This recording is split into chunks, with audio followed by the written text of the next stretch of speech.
So here at Red Mountain, I've learned that no matter how many dumb decisions I decide to make in high school, that the church is a place I can come to find peace and be just completely calm. Having been at Red Mountain Community Church since I was a toddler, you really learn that the community here is extremely important.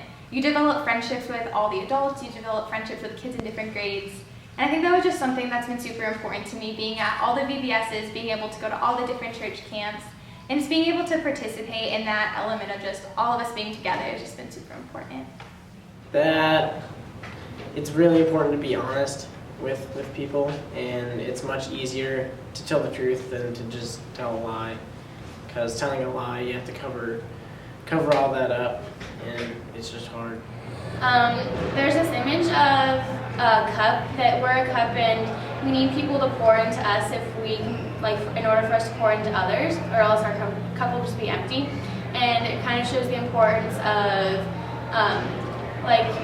the church and just being around people that can help you out and help you grow further in your walk with God, or else we won't really be able to disciple and live the life that Jesus called us to live. To always keep your faith in Christ.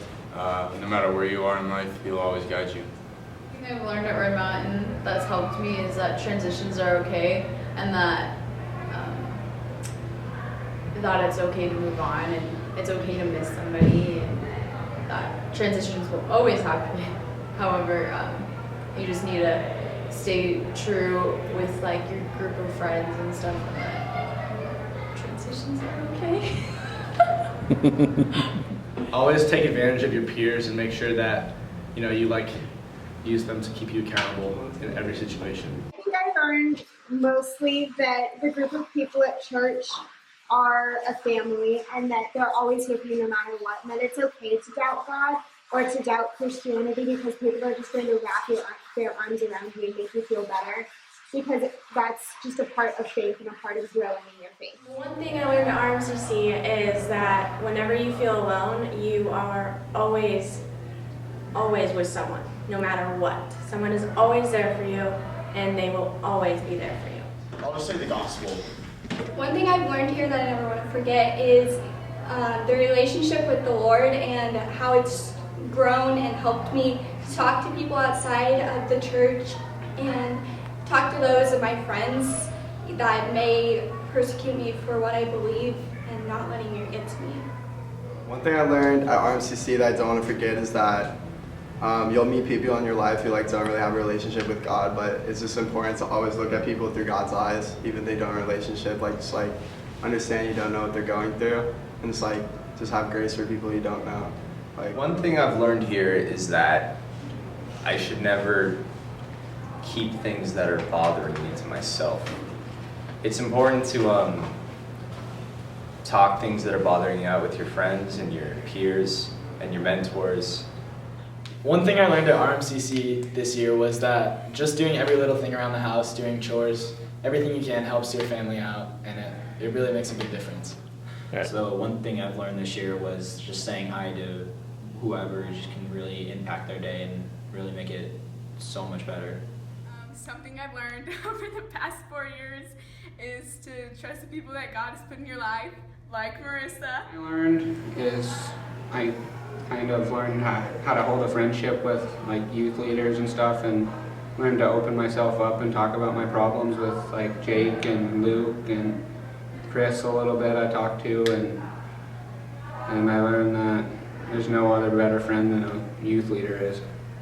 I've probably learned that how to act as a community with people I don't even know. I've learned to accept those that I would usually shy away. I've learned how to bring the weird into my life and learn to enjoy it, bring the uncomfortable, learn to get comfortable with it. And I've just learned how to get along with people at the church, become a part of the community.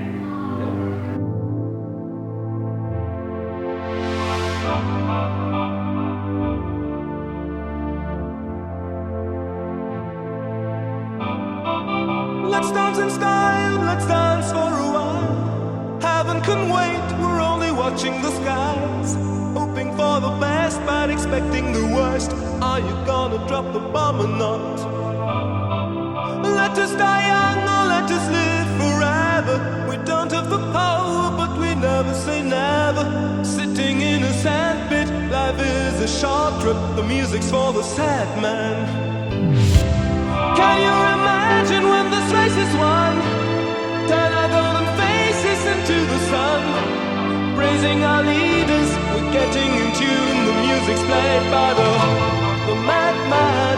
Forever young, I want to be forever young. Do you really want to live forever? Forever, forever, forever young.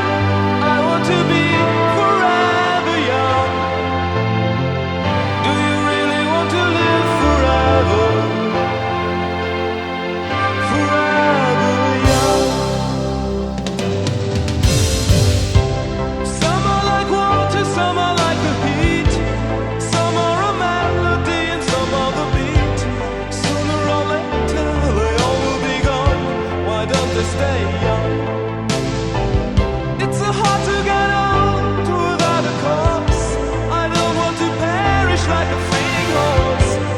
Used like diamonds in the sun, and diamonds are forever. So many adventures couldn't happen today. So many songs we forgot to play. So many dreams swinging out of the blue. We'll let them come true. Forever young, I want to be forever young. Do you really want to live forever? Forever, forever, forever young. I want to be forever young. Do you really want to live forever? Forever, forever, forever young. I want to be forever young. Do you really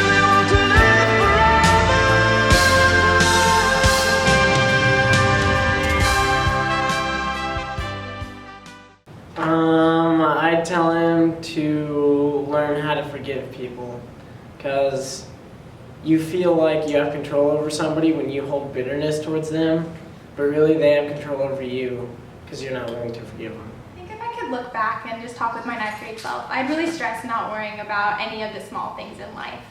Because you have, like, life moves forward and there's so many things to worry about, and you can waste your time worrying about little things and little moments.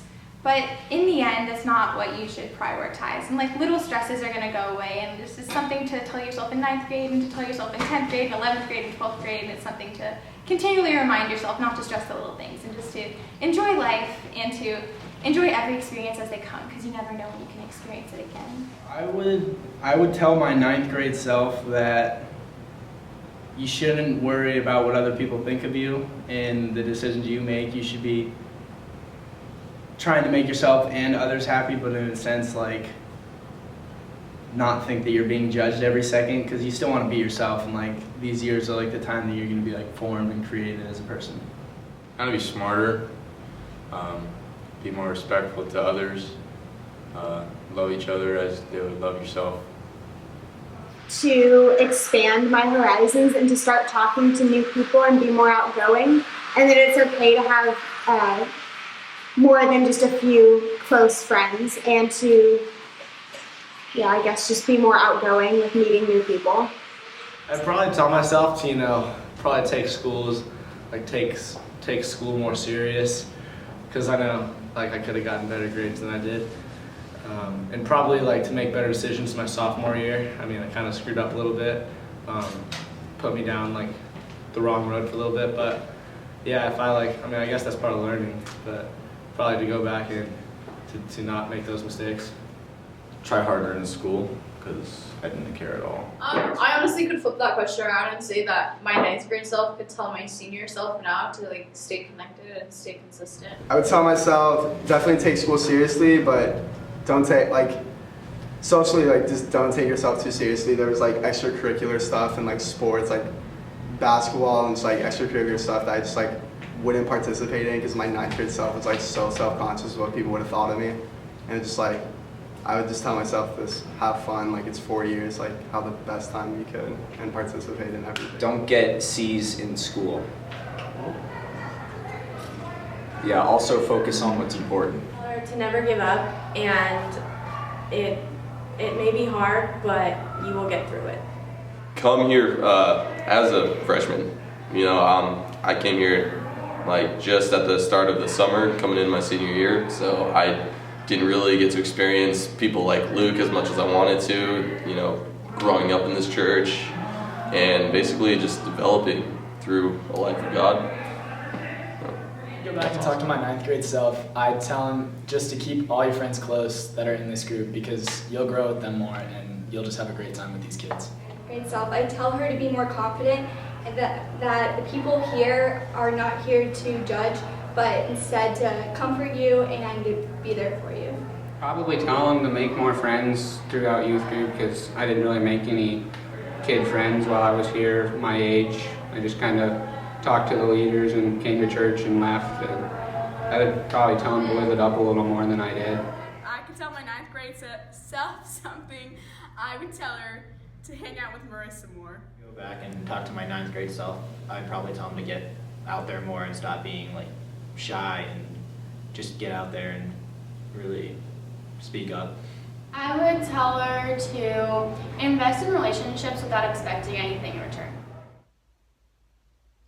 Oh, hey seniors. I hear you're graduating. Congratulations. If I could go back to 18-year-old version of myself, I would tell him this, and that's to invest wisely. Invest in things that will outlive yourself.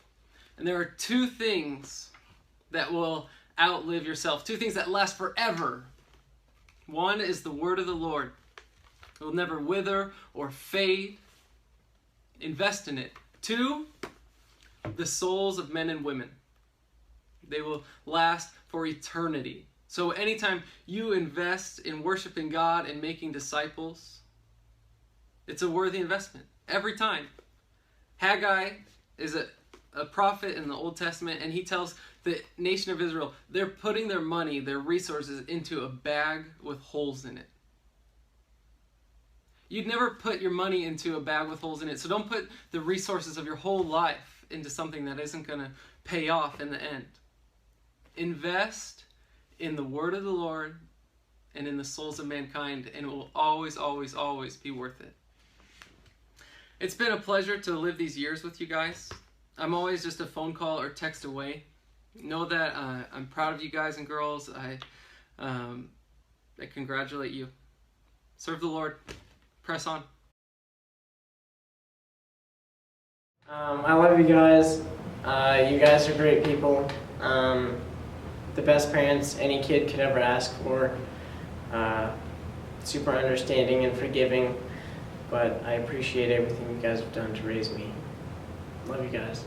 Hey Mom, hey Dad, thanks for being my parents and thanks for putting up with me through the years. It means a lot to have reliable parents and parents that are always willing to talk to me and just be there for me. Thanks, love you guys. From the heart. Hi guys, it's me. So I just kind of want to address you all together, then individually, but I just want to tell you guys how much I love each and every one of you guys, and my immediate family and my extended family. Mom, I'm just so thankful for all the love and the support you've given me, and all of the nights that you've been with me when I'm stressing out over the next test or I've had a really hard day, and just every little thing that you've done that you don't think I noticed, but I do, and I just really appreciate everything that you've been able to do with me throughout all of my high school career and just helping me get to college, and all of the little times that you've left me little presents in my car after work. Dad, I love you so much, and I'm so thankful that you make all this time for us, and just you work so hard, and you're such an inspiration to me and a role model as a kind of person that I want to be, with all of your determination and your hard work. I'm always going to remember all the little quotes that you text me throughout the day, or like the emails you'd shoot me on business trips. Those are just so dear to my heart, and like each and every word that you've said has inspired me to be who I am and to get where I'm at. Gabriella, I think you're the craziest goofball in the world. There's never a night that you don't make me laugh with your weird impersonations or random dance parties. I think that's what I'm going to miss the most going off into college, is not having you next door to me, and we can just sit and talk about the latest thing that we've watched on TV, or just to talk about our days and laugh and cry together. I think that you truly are just the best friend a sister could ever ask for. I'm just thankful for like my grandparents and my aunts and my uncles and my cousins, just for being there and constantly loving and supporting every single part of my life. I don't know where I'd be without you guys. You guys are just the best family ever. Thanks. Mom and Jen, I love you guys more than you guys know. Thank you for always being there for me.